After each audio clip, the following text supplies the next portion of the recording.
Ladies and gentlemen, you are now watching the hottest sports podcast in the South. The best damn sports podcast, period. This is...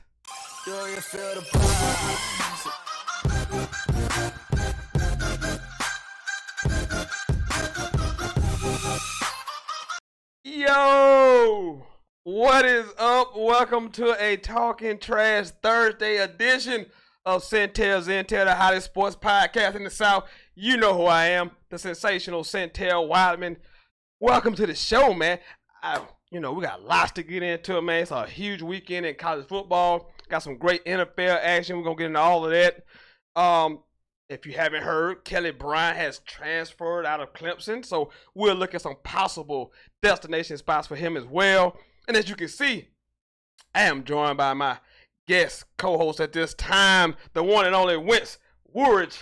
Man, what's going on, dude? What's up, man? Man, I don't know it, man. I can just feel it, man. You got a lot to talk about. Lots to talk, man. Lots to get into. And you know it's a Thursday, so you know what that means. So you know what people know what that means. It's a Thursday show. So I gotta give you something. I gotta give you a gift. I gotta give it to you. You know what time it is. You know what time it is. I ain't been here like a couple weeks, man. I've been missing out, man. You know it's Thursday, so you know I got to give it to you. Can you dig it, sucker?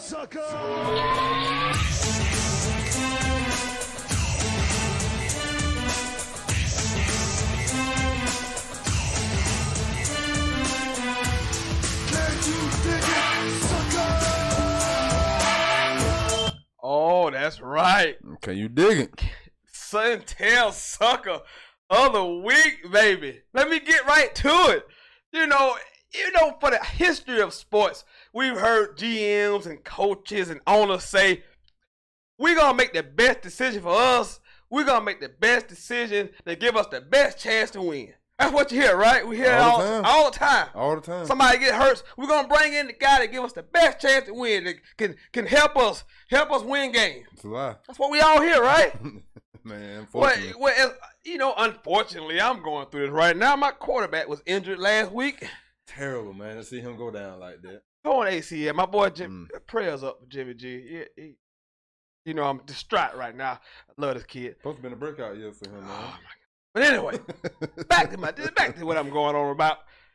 So we say, okay, we're gonna try to bring in the best people to help us win games and all this yada yada yada yada. Okay, so we need a quarterback, obviously, right? We got a backup. He's gonna probably start, but we're looking for another quarterback because we gotta have another quarterback on the roster. You don't have enough.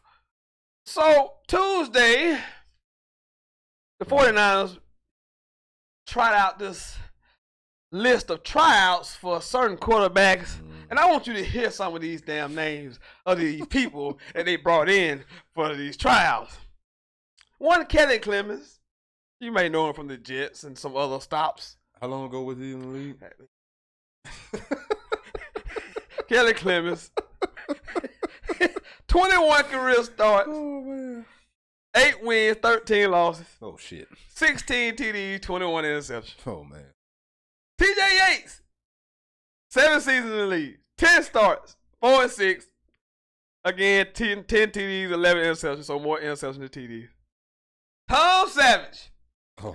Good old Tom Savage. Connecting streets winning like Tom Savage. 4 seasons. Game started 9. 2-7 as a starter. 5 TDs, 7 picks. EJ Manuel. 6 seasons. 18 games started, 6-12 as a starter, 20 TDs, 16 interceptions. Now, he did throw more TDs and interceptions, but he only completed about 58% of his passes. Yeah, there you go. Landry Jones, the great Landry Jones. Oklahoma Landry Jones. Andre. 6 seasons, 5 games started, 8 TDs, 7 interceptions. Matt Sims. Now, interesting thing about Matt Sims is, the interesting thing about him, he hasn't played since 2014. Matt Sims hasn't played ball since 2014. I'm about to throw my damn hat on the ground right now. Are you serious? 2014. And he started 1 game in 2014. He started 1 game. And a guy named Kyle Allen from the Houston Cougars in college who never played a game in the NFL was on the Panthers practice squad. So those are the guys they brought in to, we have an injured quarterback. Those are the guys they brought in to help them win. Now, in fairness to them, they didn't sign any of these people. But I am so sick and tired. I'm so sick and tired of owners and GMs and coaches telling me they make decisions to help win games when clearly they do not care. They don't. At all. There is a very serviceable quarterback out there. I know a guy. They went to a Super Bowl, went to a couple Pro Bowls. I know a guy. He certainly has played since 2014. I know a guy. But instead, they chose to bring 6 of the most trashiest quarterbacks they could potentially find just so they didn't have to make that phone call. But there's nothing going on. There's no collusion whatsoever. There's nothing. But just for that, you GMs, specifically my GMs, NFL coaches, John Lynch, you guys, yeah, absolutely, for bringing in Tom Savage, Landry Jones, Kelly Clemens. I thought he was dead, man. I'm gonna be honest. I thought he was dead. I haven't heard that name in so long, man. TJ Yates, Tom Savage, Matt Seal, who's been in semi-retired, and Kyle Allen. You are without a doubt this week's Sentell's Sucker of the Week. Just round of applause on that one. Just ridiculous. Round of applause. I get so sick and tired of hearing that. But welcome into the show. I know some of you people. I know some of you people have chose to watch that garbage on TV all day. But I'm here for you to get you a break from that monotony. Come on over here, watch us talk some sports. Get away from that garbage. Get away from that garbage and let's talk some sports. I mean, hell, we are handsome, so I mean, that should work out. That's good. I mean, good. I think we're good guys looking. I agree. I agree 100%. So get your mind off that garbage that's going on Capitol Hill. Come over here, talk some sports, and get in on the show, man. It's the hottest sports podcast in the South. You know what it is. Sentell, drawn by my man Wentz Wood. I just gave you my sucker of the week, but we're going to get into some action. We're going to also, I told you, later on, we're going to talk about some possible landing spots for Kelly Bryant. And then we're going to go over the full slate of NFL games. We'll dive into some of them because some of them are more important than others. So we'll talk about a few of those. But we're going to get to some college action for the weekend. We got some big matchups. We got 2 top 10 matchups. And I think there's no need to go any further than those right off the bat. I mean, Ohio State at Penn State. Stanford at Notre Dame. I mean, just some juicy stuff to sink your teeth into. Yeah. And Ohio State, Penn State, man. You talking about 2 of the most prolific offenses in all of college football. I mean, Ohio State is 4th in total offense. Penn State is 16th. But actually, Penn State is the number 1 scoring offense in the nation at 55 points a game. Ohio State is 2nd at 54.5 points a game. Woo! So clearly it's going to come out. Can anybody get some stops in this thing? Trace McSorley, Dwayne Haskins, who's replacing your favorite quarterback, JT Barrett. So your outlook on this Ohio State-Penn State matchup? Man, I think it's going to be it's going to be an interesting game, man, because, you hear about the offense. I honestly think that when it comes down, and all said and done, it's gonna come down to the defense. I don't even see a bunch of points scored. Ooh! I just got that feeling just because this is a rivalry game. It's gonna be like just straight smash mouth. Just these guys, no love lost. It's definitely gonna go at it. I see it definitely being a low scoring game. Hopefully, an interesting game, you know what I'm saying? Mm-hmm. But I see it being a low-scoring game. I see defense being stepping up and pretty much, the defense is going to take over the game. So. Yeah, I agree with you. I don't agree with you about the points being scored, but, defense is going to be important in this game. Ohio State is 25th ranked total defense. Penn State 45th in total defense. So, you're right. I mean, somebody going to have to get some stops in this game, but Dwayne Haskins has been just dominant. And I know they played 3 soda cans in TCU, so you got to take what you can from those games. They beat some bad football teams. They put them on the schedule. They were on the schedule. So, but they haven't played anybody. Penn State they struggled with Appalachian State early.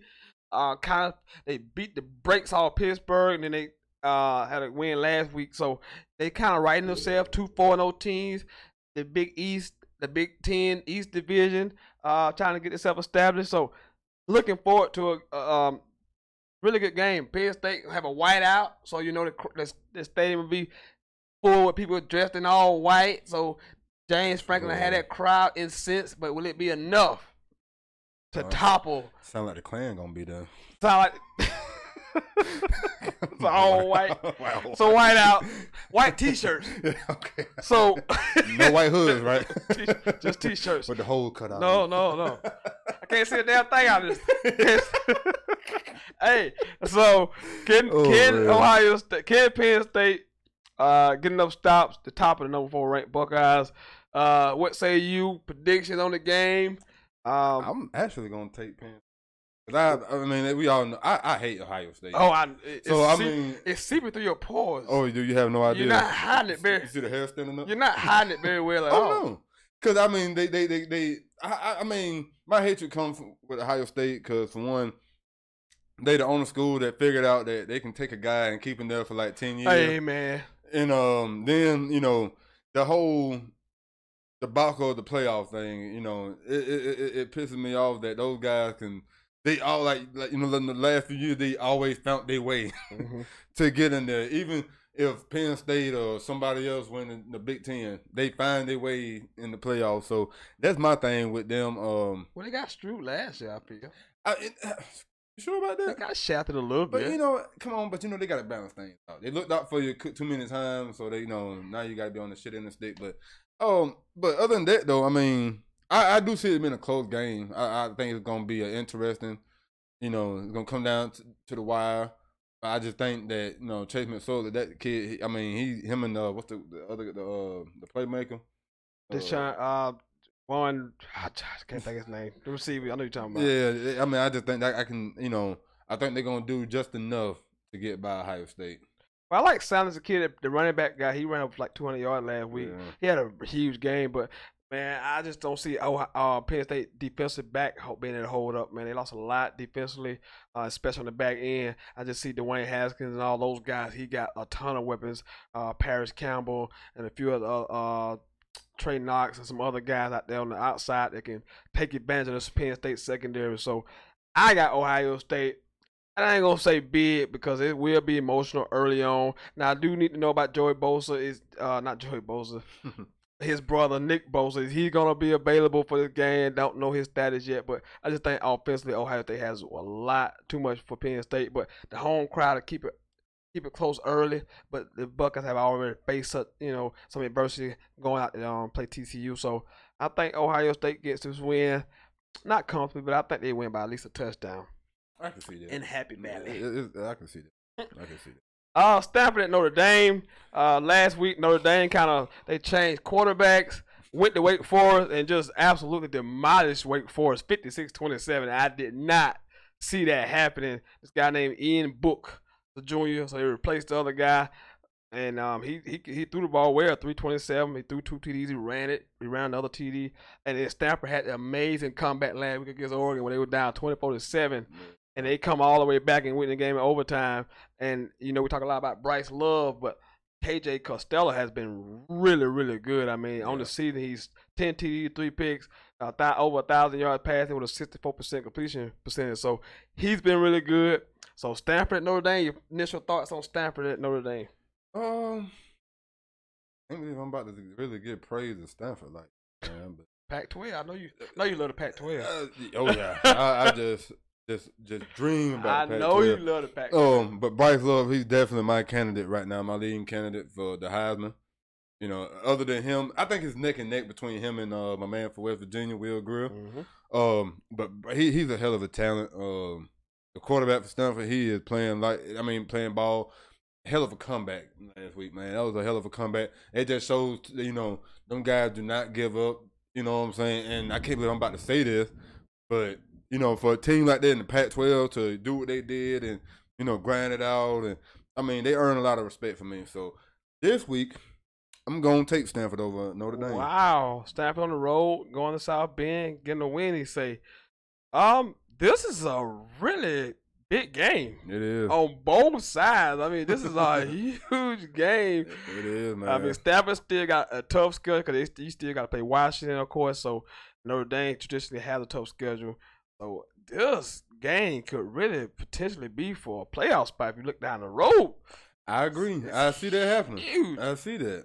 I just don't know if Stanford could get up. I know they're gonna be there emotionally, but after that comeback win on the road against Oregon, can you get back up again and go take on Notre Dame, who's gonna be waiting for you? And they got a little confidence and swagger. Brian Kelly, can you win a big game? This is tough. It's tough. It's tough, man. This is tough. I'm gonna go with the home team. You want the whole team? I'm gonna go with the Irish. I think they found something last week with Ian Book, so I'm gonna go Irish in a really close, good, competitive football game. Really close, really competitive football game. So that'll be at 7:30 Saturday evening. So Stanford and Notre Dame. So let's go to big heavyweight matchups. Let's kind of go through just some of the matchups. We'll stop for a few seconds to kind of give our thoughts on these games. Hey, Syracuse at Clemson, and this is important because first of all, Syracuse is undefeated. But we know that's not the story. No, it's not. Syracuse is at Clemson, but it will be the first start for Sunshine, Trevor Lawrence. Wow. So, what do you expect to see? Perfect nickname. I ain't even cut y'all, but that's a perfect nickname. What are your thoughts? What do you expect to see from Clemson this week against Syracuse? I'm gonna be honest with you. I'm about to say this. What I'm about to say is what I'm expecting for Clemson for the whole season. Me personally, the decision they made with Kelly Bryant, I feel like now you have no other choice. You have to go out there and win out now. You have no other choice.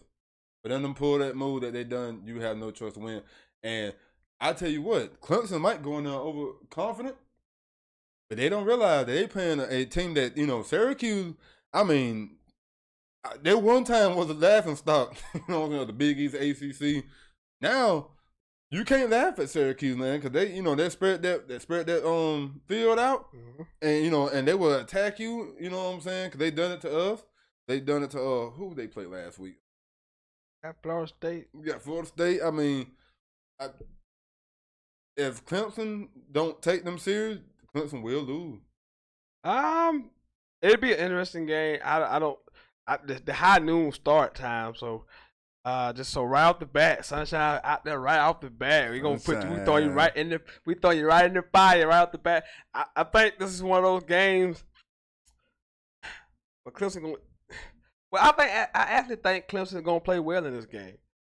And I actually believe that quarterback controversy was not. Now I don't agree with what happened, but I just actually think that was kind of holding the team back. I think switching them quarterbacks, you could never establish what you really want to do. You spin up the locker room. Now, hey, look, one or the other. You got one guy now. I think they'll play one of their better games this week. I think Trevor will play okay. He don't have to be great to beat Syracuse. I think they get the win. I think they win rather easily this week. They're going to have motivation because Syracuse beat them last year. So I think Clemson gets a win. And caps off one of the most interesting weeks in Clemson history. I would have done very interesting. My man, we agree the West Virginia Mountaineers go to Texas Tech, go to Lubbock to take on the Texas Tech Red Raiders.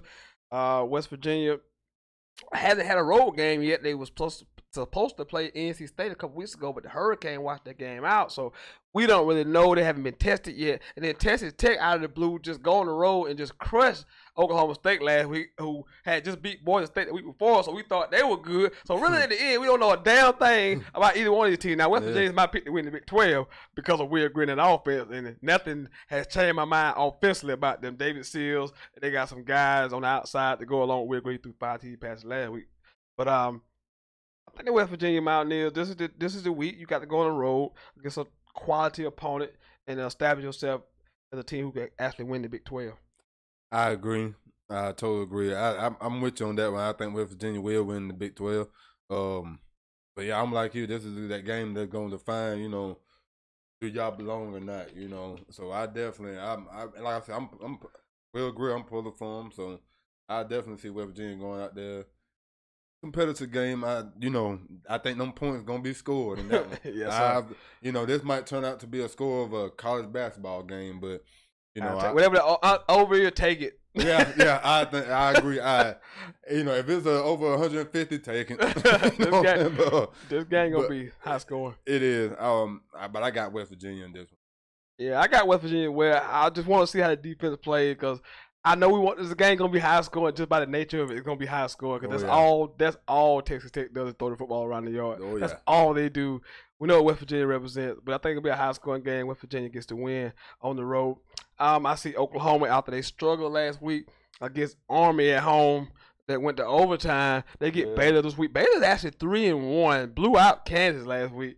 But I don't see any problems for Oklahoma soon this week. Do you see any stumbling blocks with Baylor coming to town?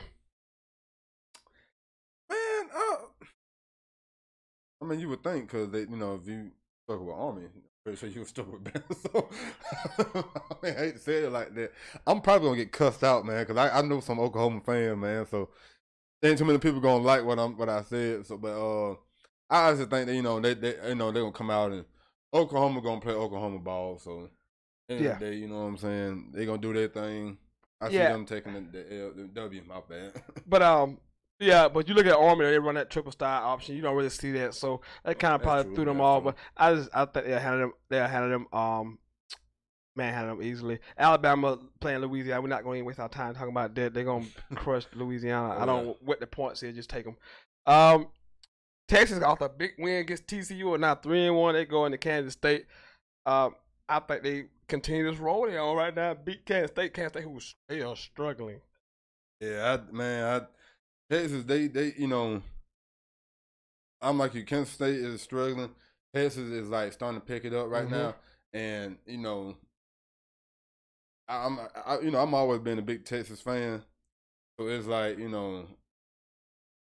are they back? Oh no! They're not back. No, Lord no. Some days and they lost to Maryland. I know they still ain't back. Yeah, but they starting to find some things. So you hope they starting to find some things. We'll see. Yeah. We don't know how good TCU is yet. We thought that was a big hurdle because TCU had owned them previously. I even picked TCU to win that game last week. But Texas got the win. So Tom Herman got the thing maybe turned around a little bit. Tennessee at Georgia. We're not gonna waste our time. Tennessee, you're gonna get smoked. Just so you know. Be a murder. I think Michigan at Northwestern. I think Michigan is finding themselves a little bit. Now Nebraska stinks, so they blowed them out last week. But they starting to get themselves together a little bit. Shea Patterson. Shea Patterson is good. He's developing. I think I'm thinking coach name again. Jim Harbaugh. Yeah, Jim Harbaugh. I'm stunned. Man, and I brag about this dude, and I keep remembering his name. But I'm thinking. I feel like he's getting more confident with Shea Patterson, and you know what I'm saying. I think they'll win easily against Northwestern. Yeah, Northwestern struggling. They got blasted by Duke a couple weeks ago. Yeah, they haven't played really good football at all. So I think Michigan keeps another team like Texas. They 3-1, but they starting to kind of find themselves. We go to do you really want to do this? Virginia Tech at Duke. Virginia Tech, the laughing stock of college football. Do you really want to talk about? You really want to talk about this? Dude, I think the week off, that what I'm saying. I think that really affected us. Yes, we lost to Old Dominion. Yes, man. That quarterback lit us up. At the same time, our offense didn't play bad. Our defense stink, which was surprising to me because that's what we rely on, our defense. You know what I'm saying? So, that was embarrassing. We starting. I think his last name is Willis. Austin Willis or something like that. That's the starter for this week. Kelly Brown, if you're out there, we got a spot for you out there. But, no. You don't think so? No. Why not, man? No, we'll talk about that in the next segment, but no. But they're taking on the Fighting Cutcliffes right now, and then Duke is 4-0. Duke may be the second best team in the ACC. Man. That's a possibility. I mean, I like Daniel Jones if he stay hurt a lot, but I like what David Cutcliffe has done. I got Duke beating Virginia Tech. I mean, quite handily. Quite handily. I mean, I don't see anything to show me Virginia Tech can beat this Duke team right now. Coming out that loss to Old Dominion. I told you, man. It was the week off. It was the week off, man. We was too relaxed. I think we was honestly too relaxed. I honestly think I think this week we definitely the emotions are gonna be high. I think we're definitely gonna be coming out to play hard. Of course, I mean I'm sure you but I'm not gonna take nothing from Duke. Duke has played awesome this year, so regardless, bias or not, I'm gonna roll with my team regardless. Yeah, roll with your team. Go with your team. Roll with your team. Please.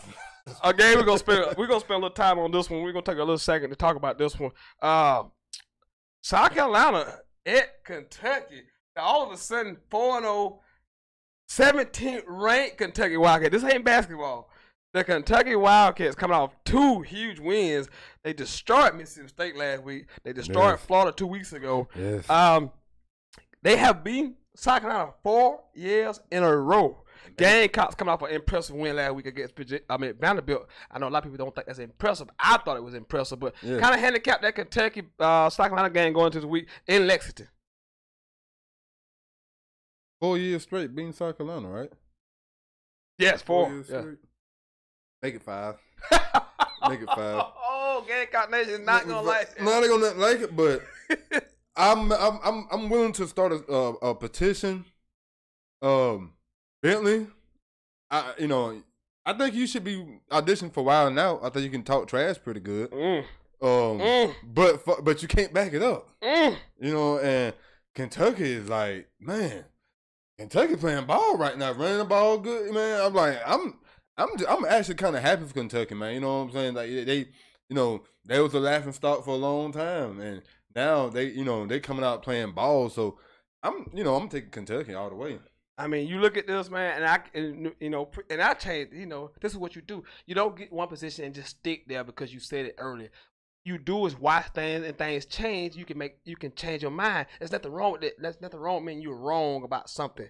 That's a lot of problem we have now. But hey, because at the beginning of the season, I would have thought Carolina was gonna win. I had Carolina winning this game when I did preseason scheduling and stuff. But that is no longer the case because. This team is for real, Kentucky, because I'm telling you why. Because they can run the football. They're the 11th ranked rushing team in the nation, 269 yards a game, and they can stop the run. They're 21st against the run, so they are good in the trenches. They can run and stop the run. And in the SEC, that's good, man. And they absolutely great. South Carolina is ranked 75th in rush defense, so that's not good. Team who can run the ball against a team who really can't stop the run. So.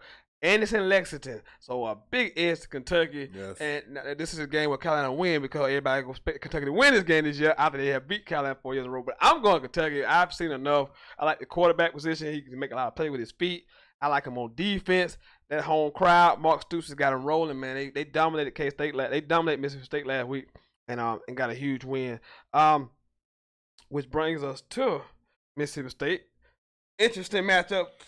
In Starkville this weekend, Dan Mullen and his Florida Gators take on Mississippi State.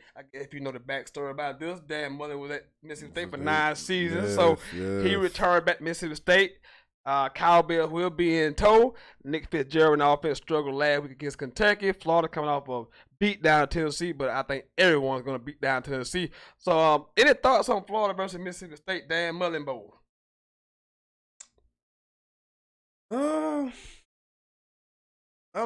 I like Nick Fitzgerald. I think before the injury, before he got hurt, I thought he was probably like, he was right behind Will Greer. I feel, I honestly, for some odd reason, I don't know what my gut feeling just tell me Florida's gonna beat them. I don't know why I just think y'all gonna beat them. Not just beat the brakes off them, but I think y'all will get the W though. This is one of them games where you change positions. Now, I'm not saying I'm changing position, but at the beginning of the year, I just marked it down as a loss. I marked it down as a loss. I say this is on the road. It's one of the best defensive fronts in the nation. I know what Nick Fitzgerald was capable of, and obviously the familiarity of Mississippi State of Dan Mullen's offense, because they're the same offense, so they know this offense inside and out. They just ran this offense, so they know everything about this offense. But the way Kentucky manhandled Mississippi State kind of gave me a little hope.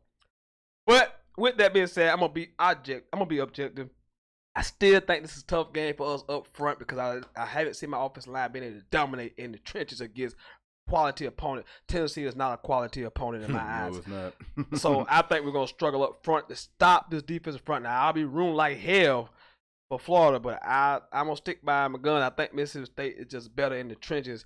Now we can never get better in the trenches and look out because we got some skill position people. But I'm gonna go Mississippi State in a close game. Cowboys out the damn Mullen Bowl.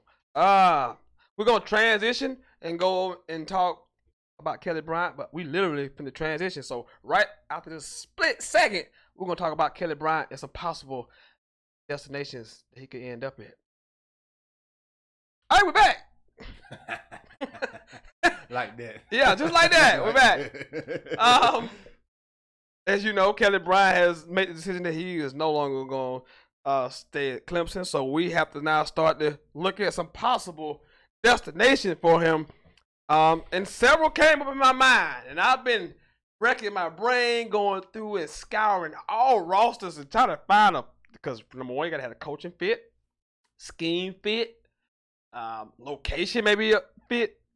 All those types of things gonna go into this, and then immediately, and this is my top part, and I'll give you my long shots first. I'm gonna give you my obvious choices first, the reason behind those choices, and then I'll tell you why I think we should go. I know these are some of the options.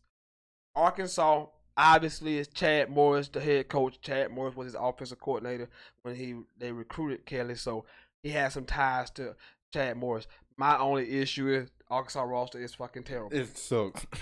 So do you really want to go there and get your head beat in the SEC West by significantly better teams? Because look, Kelly, it's not worth it.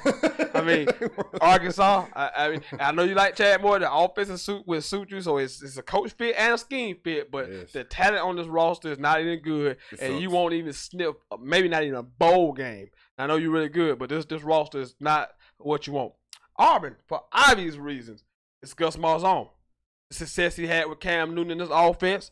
Nick Marshall in 2013. Nick Marshall was for over 1,000 yards. We know what Cam did in his one season with Gus as the offensive coordinator. So obviously that's a scheme fit. But this is going to depend on Jarrett Stidham. Now, you got to wait to see if he's going to declare for the draft because he's only a junior. Yeah. And because this is going to be predicated on conditions for Kelly Bryant goes because he only has 1 year eligibility. So he has to have some assurances that he's going to be the guy. So no matter where he goes on this list I'm giving you, he has to know beforehand he's going to be the guy. So he has to wait if he going to Auburn to see if Jarrett Stidham is going to leave for the draft or not. Because if he don't, then no, don't want. That's not a good option. Here's some interesting options that nobody has said, but I'm bringing them to you. I'm going to be that guy. Louisville, yes. Louisville. Hear me out, people. This is crazy, but hear me out. I'm talking to you people. Bobby Petrino. And you seen what Lamar Jackson did in this offense. He built the Heisman Trophy winner and a guy who just absolutely got off similar skill sets. Now, Kelly's not as fast as this guy, maybe he is his son, but he's definitely athletic enough to run this scheme and get off in this scheme just as Lamar did. Their quarterback situation is suspect at best. He's benched both guys multiple times. So, and here's that big caveat. They're in the ACC Atlantic, which means you can play Clemson.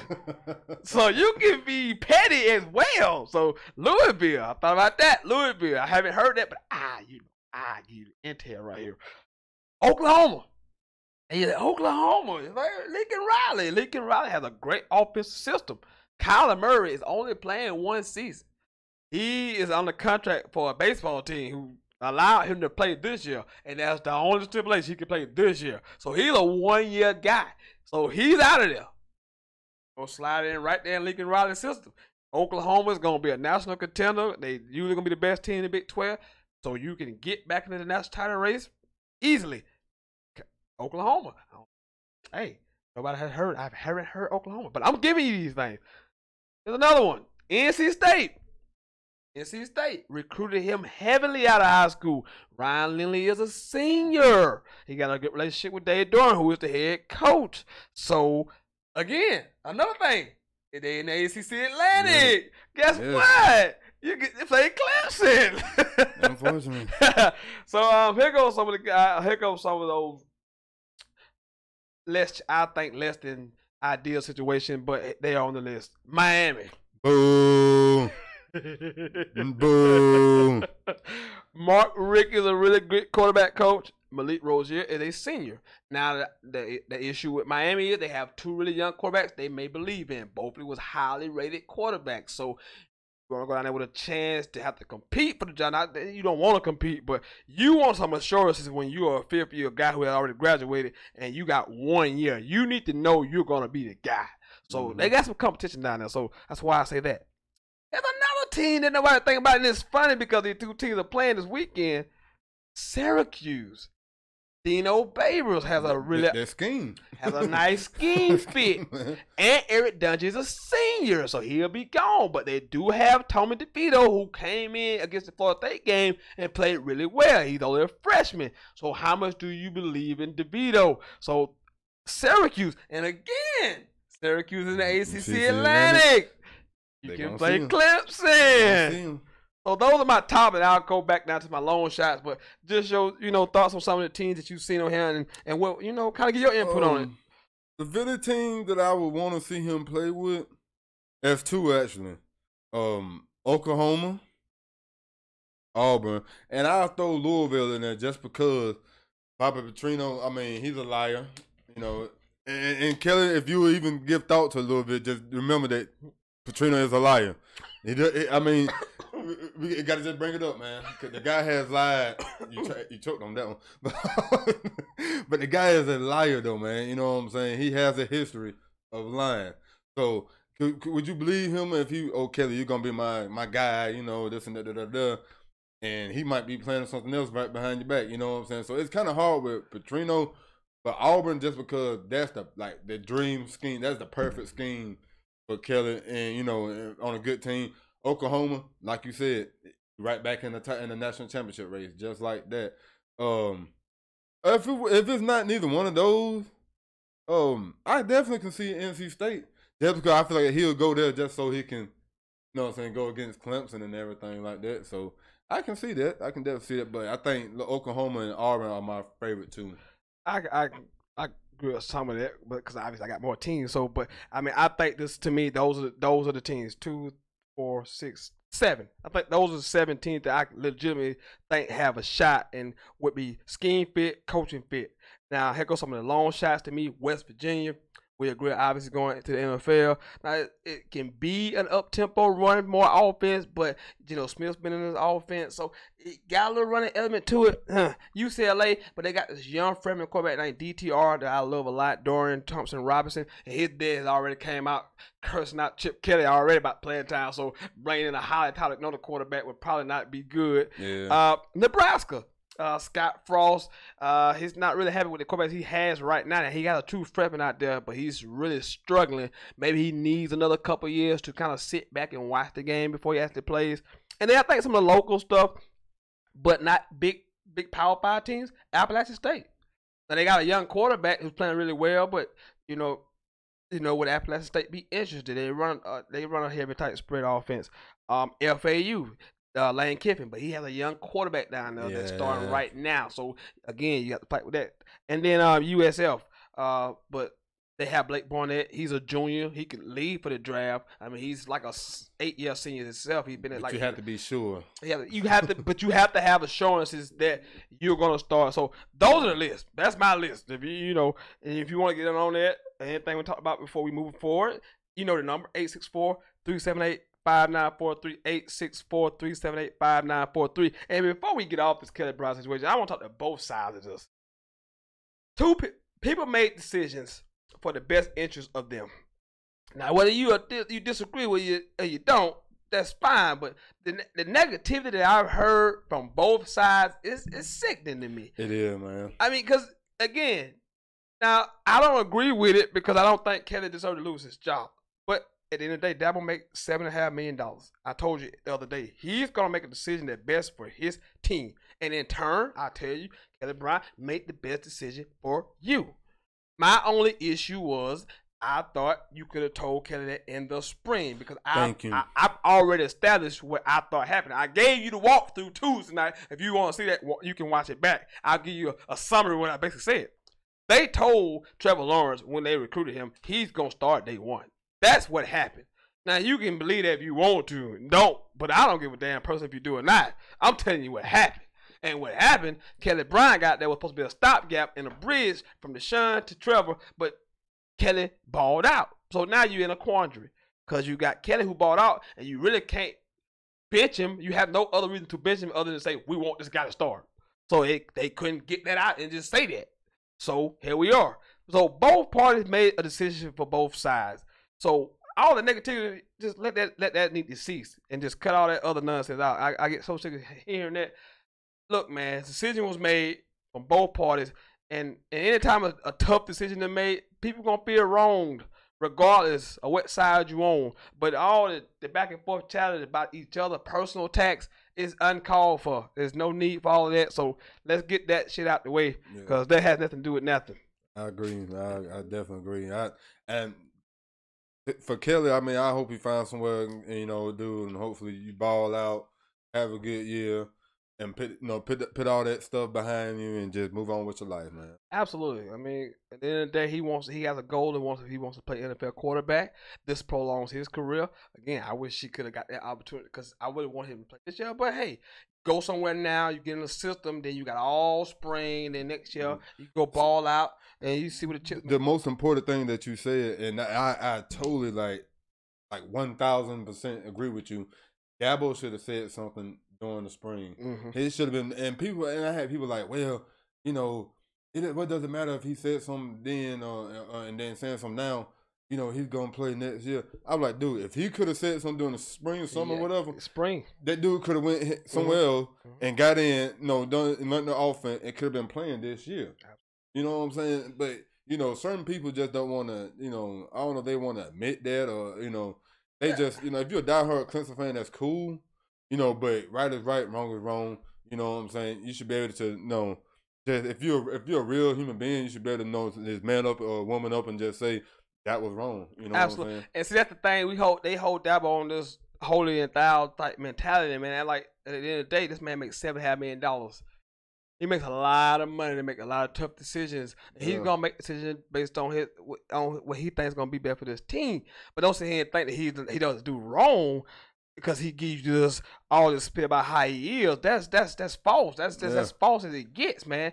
Hey, behind them closed doors, you don't know what was said behind them closed doors. So you need to keep that shit. If you ain't on the staff or in them team meetings, you need to shut up because you don't know what was said in them team meetings. You don't know what was said behind closed doors and what was promised to Trevor Lawrence. You do not know. So we root for Kelly, so go do good things. And I know people going to say, what about the Florida team? If they had been in the spring, that's why I'm upset about the spring, because if he had got the Trevor in the spring, I'd have been all over that. And Dan Mullen's offense with that kid's skill set would have been great. But now our quarterback room is a lot more improved, a lot better. So we're definitely moving forward. So I would definitely love to see him with Virginia Tech. We're not. I want to say it's not happening. It's not happening. Hey, it's improvement. You know what I'm saying? Our coach Justin he doesn't work with running quarterbacks. I'm just saying, and the system is great. The system is great. And plus, the kid we got now, he's up and down. He's hurt right now. We got this new guy coming in, getting ready to try him out. So, and I just feel like it just, it's our quarterback position is it's not definite, man. You know what I'm saying? So, Kelly, if you're out there. And if some reason I'm hoping that you're watching this. I'm hoping you're hearing this because we're pulling for you. No. But come to the Hokie land, man. We want you. On that note, he's trying to be, he's out here personal priorities all in the wrong place. Just out here personalizing his things. No, I'm just saying, man. Saying. But we're gonna talk. Kelly. We're gonna move along. Kelly, make the best decision for you and move forward. We're gonna move along to the NFL in just a quick split second. And we're back. Back again. NFL. We never left. We have a huge football game tonight on Thursday night. And you don't often get this. Now, we got the Minnesota Vikings at the LA Rams. Now, most people thought there was a preview of the NFC Championship game. Then the Minnesota Vikings went out and laid an egg last week against the Buffalo Bills. Yes, it did. What prompted you to ask the question, which Vikings team is going to show up tonight? It all depends because I think it all pretty much lays on that one person. That guy that's making all the money, Kirk Cousins. Which I've been saying for the longest he's not that good. Ooh. I'm just being honest. He's not. Kirk Cousins hater. Only reason, you know what, and the only reason I say this because I felt like while he was in Washington, they done things to make sure that he, you know, so that fit him, that worked out for him. But the other guy, RG3, you know, the 1 year running that off that you know, that dual threat offense, and then after that, you trying to keep him in a pocket. Well, I gotta call you to the carpet on that. He asked for that. Dude, come on! I don't care. Look, I might ask. Look, He asked for that. I might ask for Rihanna, but I know getting that way is not good for him. His daddy, and him asked for that. Look, he should. They should have known better, man. They shouldn't have done that. I don't care. Hey, look, come on, man. They asked for that. If your kids ask for a cookie before dinner, are you gonna give it to them? But you gotta understand this. Daniel Snyder was siding with RG3, so when his family walks in and tell him, "We're gonna run this offense," this is what they told him. His dad said, "We want to play like Peyton Manning. This is fact. This ain't innuendo. This is facts. I ain't saying that. That happened. It ain't saying that. But come on. What's the name? What's the coach name? Mike Shanahan. Yes. He knew good and damn well that he was no pocket passer. He was against that, but he can't fight against the owner. Nah, but see, I mean, at the same time, man. Go ahead with your hate. Go ahead with your hate, Kurt. Oh, I have to call you to the carpet. It's the truth. I have to call you to the carpet for that. Look, man, I'm just saying. But hell, the dude sucks, man. I'm just be honest with you. Okay. He for like that, what, 30 million? 30? He's making $84 million for the next 3 years, all guaranteed. Yeah, man. That's what the hell? Like, how in the hell that happened? $87 million. It's stupid, but I think honestly it's the play of him. I think the Rams missing both of their cornerbacks tonight. Actually, Marcus Peters is gonna play, but to leave is out. Okay, Great so point. just one. So that definitely make things a little bit different. But I'm still gonna take the Rams on this one. Let me tell you something. This Rams offense. This offense is legit right now. Yeah. They got everything you need. They got a deep threat. They got an underneath threat. They got a possession receiver. Then they got the best running back in the league. And this Jared Goff has turned into one of the better quarterbacks in the league. And Sean McVay, I cannot stop bragging about this young kid. This kid is impressive. 32 years old. Can I say impressive? Can I say that he might be the next Bill Belichick? Oof, that's a lot. Is it too early?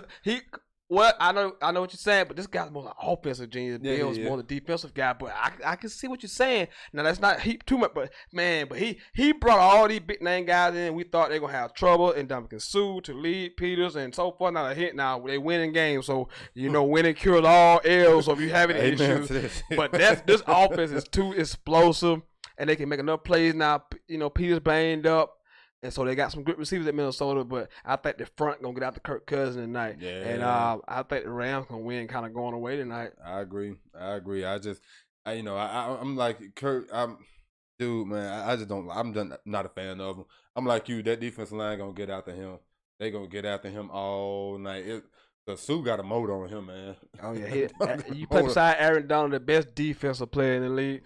Want him and Khalil Mack 1-1. Hey, how you want to do it? But I think he's lit a fire up in Ndamukong Suh because he see how Donald works, man. Donald don't take plays off, man. He after you every play. If you watch him, I watch him all the time in the trenches. 6 foot tall and like this D tackle. You never seen a D tackle that short, and he just gets up on the people and moves people. He's amazing to watch. The 2000 version of Warren Sapp. He's unbelievable. He's unbelievable. Philadelphia is at Tennessee. Eagles, Carson Wentz first game back last week. They kind of struggled through a win against the Colts. The Titans somehow, with bags of tape and cans and a strub and a squeegee, somehow beat the Jacksonville Jaguars in one of the most ugliest football games in the history of football. 9-6. They should get everybody their money back, but somehow the Titans are 2-1, and they're getting kind of healthy. Adoree Jackson's back. He's back. And one thing that kind of stuck out to me is like, I think we got a curse on Jacksonville, man. I'm just gonna throw that out there. 5 out of the last 7. Yeah. Another thing, we signed Austin Davis. Again, that goes back to my sucker of the week. What are you NFL GM coaches doing? Come a little close to the camera. We signed Austin Davis. Again, what are you NFL GMs and coaches doing? Blaine Gabbert is in the concussion protocol right now. Marcus Mariota, this dude has a bad nerve in his elbow. He can barely grip the ball. And we've seen him, playing with him. Derrick Henry has been the biggest disappointment, I think, on the team. Corey Davis, he has his moments where he sparked. Taylor Lewan, he's stepping up. Got that money. Got that money. He's stepping up. Tajay Sharp, he's, you know what I'm saying, when he get the ball in his hand, that kid is like freaking Speedy Gonzalez. So, I think one thing people don't give us credit for is our defense, right? Mm-hmm. Our defense is like, man, I think we like probably might be like the top 10 right now. Defense. But they are playing the Eagles. They're not Jacksonville. So Rashad Matthews, he asked for his release. He got it today. I mean, he's complaining about playing time. So how do you think the offense is gonna look without him now? You go forward with Sharp. You go forward with Davis. I think it's definitely gonna look different because he was that guy. I felt like Rashad Matthews was that guy when we needed that, that first down and that play. He was that guy we went to, especially with Delaney Walker being out. Mm-hmm. I think that, what I'm saying, I felt like, either Corey Davis or Rashad Matthews was going to be that guy that, Marcus could rely on. But since now Rashad Matthews is gone now, the other guys definitely got to step up. Jones, the tight end that's taking Delaney Walker's out. He's out for the season, so he's definitely got to step up now. David Henry, like, dude, ABP out. Yeah, dude, man, where you at, man? APB is out. Deion Lewis, he's gonna have to step it up, man. You know what I'm saying? I think he played well, but I think he's gonna, with the injuries and now with Rashad, Matthews gone, all these guys gonna have to step up. Philly come to our home, so you know what I'm saying. Like I feel like that's an advantage for us. Especially with a guy like Carson Wentz, I think he's just not getting back, and I'm the type of guy like, hey, I know it's a quarterback friendly league, but I feel like we need to go out there early and test out Carson Wentz. Get him to first. Even though we don't want him to run out of the pocket, but we don't need him to be still. We don't need him to be dropping back and just doing what he does. So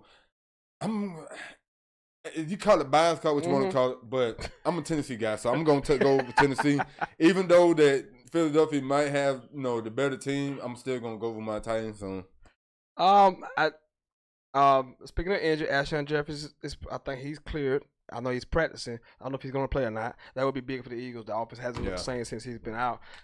Carson Wentz, second week in the offense, shaking some of that rust off. I think it's to be a close game because Tennessee does have a good defense. But offensively, Marcus Mariota's banged up. You haven't ran the ball very well at all. I just think the Eagles can go in and get a really close. It'll be a close, physical, defensive football game. But I'll take the Eagles because I just don't know the health of Marcus Mariota. I mean, if he gets banged up, who do you go to? See, that's the thing. I mean, so I think last week, after Blaine Gabbert went out, our emergency backup quarterback was Darius Jennings, a wide receiver. So who you go with out there? We signed Austin Davis. I would love to have signed somebody else. The light skinned fella with the big afro, all on Nike posters and stuff. But anybody, you know what I'm saying? But Austin Davis, I really wish we could have signed Cap. I'm about to jump off surgery right now because I just want to get this out to him. Congratulations to Eric Reed, man. Oh yeah. Congratulations to him. I just want to get it out there. He deserved that. But yeah, man. Who the hell's gonna, if Marcus get hurt, who's gonna be the backup? You know what I'm saying? That's the scary part about this game here. Yeah. Pick back off the Eric Reed point, man. Took way too long. This should never took this long. And stop applauding. It's just some kind of aha moment. Oh, see, he wasn't blackballed. Stop it. Just please stop. Just stop. He's 26 years old, former Pro Bowl safety. It took 4 weeks and a bunch of damn agents to get signed. Please stop. Just stop. Please stop. You said it so, man. You just pretty much summed up it all just so well just then. Like, I don't care with these people that they it's these idiots. These, you know what? I'm not gonna get into the politics thing, but these idiots out here. They sit up here and he's not that good, and he was. Look at his numbers, man. Look at his credentials. You tell me that he couldn't get it took him this long to get a contract compared to some of these clowns? I'm not gonna waste my time. I say what I had to say. It's a joke. But let's move on. Buccaneers at Bears, 2-1 Buccaneers. Ryan Fitzmagic and the Chicago Bears. Somehow Mitchell Trubisky and the Bears are 2-1 after a comeback win with Arizona last week. Yeah. Buccaneers took their first loss against Steelers, but the offense still looked very explosive. Oh, yeah. But I got a feeling Fitzmagic gonna see a lot of Khalil Mack this week. What your thoughts on Bears? Buccaneers at Bears. You know what? I definitely agree with you on that. He's definitely gonna see a lot of Khalil Mack. But I don't call him Ryan Fitzpatrick. I call him Connor Fitzpatrick. Hey, when he came out that press conference, man, you couldn't tell me that was like Connor right there, man. Like Connor. Yeah, man. But man, who would have thought Ryan Fitzpatrick of all people, Fitzmagic? Yeah. You know that they like to call him. That guy has got it going on. But I tell people, when you got weapons like O.J. Howard, Deshaun Jackson, Mike Evans, you're supposed to put up numbers like this. That's why Jameis Winston, you're done. Get used to holding that clipboard, son. You're done. But that team, man, and I can't believe I'm about to say it, but they're right now probably the favorite to win the NFC South because they are balling. Yeah, I like him offensively, but I always tell you Ryan Fitzpatrick plays well when there's no expectations. As soon as it start getting they expect him to do something and play well, he's gonna fold like a piece of paper. And I'm telling you, it's not gonna be good. I think the Buccaneers win this game. The Bears ain't got enough offense. They just don't have enough playmakers on the outside to score. They scored like 16 points last week. It's a struggle for them offensively. The Buccaneers are gonna put up points now. Fitzpatrick may throw a couple picks or so, but they still gonna have enough points to where they can beat the Bears. The Bears just can't score enough. So I got the Buccaneers going on the road and beating the Bears in Chicago. Chiefs at Broncos, the 3-0 Chiefs and the 2-1 Broncos. Patrick freaking Mahomes. I got to see that show up live and close and personal last week. He threw 3 TD passes, over 300 yards passing, 13 TDs in the first 3 weeks of the season. He's been spectacular. His offense looks unstoppable. Thoughts on this Chiefs offense so far this season? Unstoppable. You just said, man. That for a guy, a guy, so much was expected from him before the season, and before him to come out here and just light it up, man. I mean, he's already on the course to breaking Deshaun record that Deshaun set last year. Just set last year. You know what I'm saying? I'm gonna shatter it. He's gonna shatter it. Like he's gonna shatter it with big numbers. He's playing lights out. I mean, I give him all the praise in the world. But do you honestly feel like he actually played against a defensive line? And we're gonna get to that. Like the Denver Broncos. This is gonna be a real test. This is gonna be a week where I think he's seen some first signs of adversity because he hadn't even thrown a pick yet. But this defense here can get after you. They have 2 really good corners who can cover people, so they'll be able to take some of your stuff away.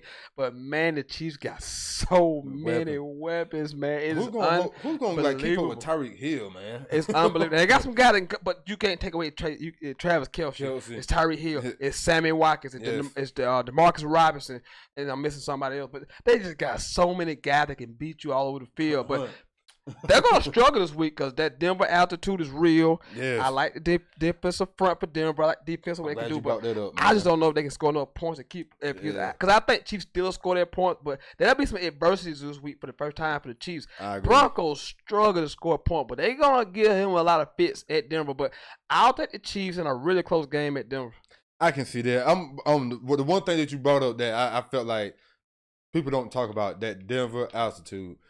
It is a whole different thing, you know what I'm saying, when you're going up to Denver. But I'm with you on that one. The only thing I would, if the Broncos had somewhat of an offense, I would have took them. But they struggle to score points. So, Patrick Mahomes gonna get his. He's gonna get his, regardless. But I think it's gonna be the Chiefs in a close game. I got the Chiefs in a close game, but I think this will be, like I said, it'll be the first week where they have some kind of adversity. Because I think that defense can cause you certain problems. For real. I agree. Ravens at Steelers, man. Our old AFC North divisional matchup that's been a rivalry for so long. These guys just hate each other and they really get after it. I don't know. You know how my thoughts about the Pittsburgh Steelers. I don't trust them at all. I don't trust Big Ben. They're a circus coming to town. But I don't trust Joe Flacco and the Ravens either, very, very much. But they are 2-1. Coming off a win against the Broncos, the Broncos we just spoke of, and beat them kind of impressively, 27-14. Though Joe Flacco played really well, threw 3 touchdown passes last week, no picks. So I'm gonna take the Steelers again. I got them to win the division. But I just think it's so Hollywood, so much freaking drama. I It's agree. something every freaking week. The defense stinks, but they're making up plays against Joe Flacco to get the win. So I'll take the Steelers. And you know it's going to be a close game. Oh, Always yes. is. A lot of hatred. But I'll take the Steelers over Ravens. I agree. I'll take the Steelers over the Ravens. I just think, regardless of what they got going on, I think they got enough to just edge the Ravens. Flacco played good last week, and I'm glad he did because I was going to start, petition for him to get the hell out of there. His days are numbered anyway. Yeah, you know what? I honestly felt like, he should last year he should have went ahead and reconstructed a new deal and took less money to get some more help in there. But he didn't, and I feel like in a way it cost him because since their Super Bowl win, what has he done? Nothing. Nothing. So I think we will see Lamar Jackson real soon. He got some packages right now he's running, but I'm like you. But as long as they keep playing the way they are, you'll see just old packages. But it's gonna come a point where there will be some people streaming for Jackson. But speaking of quarterback who making their debut this week, my man Baker Mayfield makes his first start against the Raiders, the 0-3 Raiders. John Gruden told you guys that's gonna be a problem. Y'all didn't want to hear me, but expect to see Baker do some great things this week. Have some downs too, because he'll try some things out there on the field. He just brings a lot of injuries to teams, but I think Brian has to go out there and get a win this week. Thanks for tuning in. If you're watching right now, you know what this is. The hottest sports podcast in the South. It's the best damn sports podcast, period. It's Sentell. Right here live on YouTube. I'm joined by my man, Wentz Woods is in the building. We've talked about Kelly Bryant. We talked some college football. We're going with the NFL schedule. But this is your time now to get in because I want some phone calls and some comments. It's your time to call in. 864-378-5943. 864-378-5943. Go on and get in here before we get out of here. We're going to stay a few more minutes. You know how we do at this point in the show. We just kind of banter along and kind of stride through the program right now. Yeah. We just kind of slide through the program right now just till we get a phone call or two before we get out of here. Man, dude. Anything in the world of sports that's kind of on your mind right now? I wanted your opinion about Floyd Mayweather coming out of retirement to go against Pacquiao. Mm-hmm. Do you believe that Floyd is having some money trouble? Because there's been rumors that he's owed the IRS close to $70 million. I can believe that because when you illiterate as Floyd Mayweather is, you forget certain things like paying your taxes out because you're like, man, I got all this money, but I don't know other ancillary things. Like I don't know about how to fill out tax forms and stuff like that. Yeah. So you forget these things. I don't think the man is say broke, but when you owe somebody $70 million, that is a huge deal. When you owe somebody, when I owe you $70 million, I might be worth maybe $500 million, but when I owe you $70 million, that's a lot of money to owe. Again, this fight is about making some money. They'll make a bunch of money, but Floyd knows he's gonna win. Floyd's skill has diminished, but Pacquiao's skill has diminished so much more than Floyd. Yeah. Floyd knows it's an easy win, but it's also an easy money grab. People will buy this fight. Do you actually think the fight will sell like it did last time? No, not like it did last. Okay, not like it absolutely not sell like it did last time, but it will get enough. I mean, it'll make his money. I mean, it's Pacquiao. People tune in and won't see Floyd lose. It won't happen with this tomato can, but people will tune in for the Pacquiao and Mayweather name. Yeah. But that's another quick question. Go ahead. I've seen they had a topic on I forgot one of those boxing networks, whatever. They had a little thing where they were ranking the greatest middleweight fighters of all time. Triple G was ranked to the Roy Jones Jr. That's criminal. That is criminal. Cause I want your opinion on it, but my thing, Roy Jones Jr. is my favorite boxer of all time. My brother's the same way. For a guy to go from junior welterweight, the junior middleweight, light heavyweight, and to win the heavyweight title. Come on, man. And he done, and people don't realize, like, I give Floyd, Floyd to have done his thing. I'm not gonna take nothing from Floyd, but I felt like Floyd hid from a lot of guys in their prime.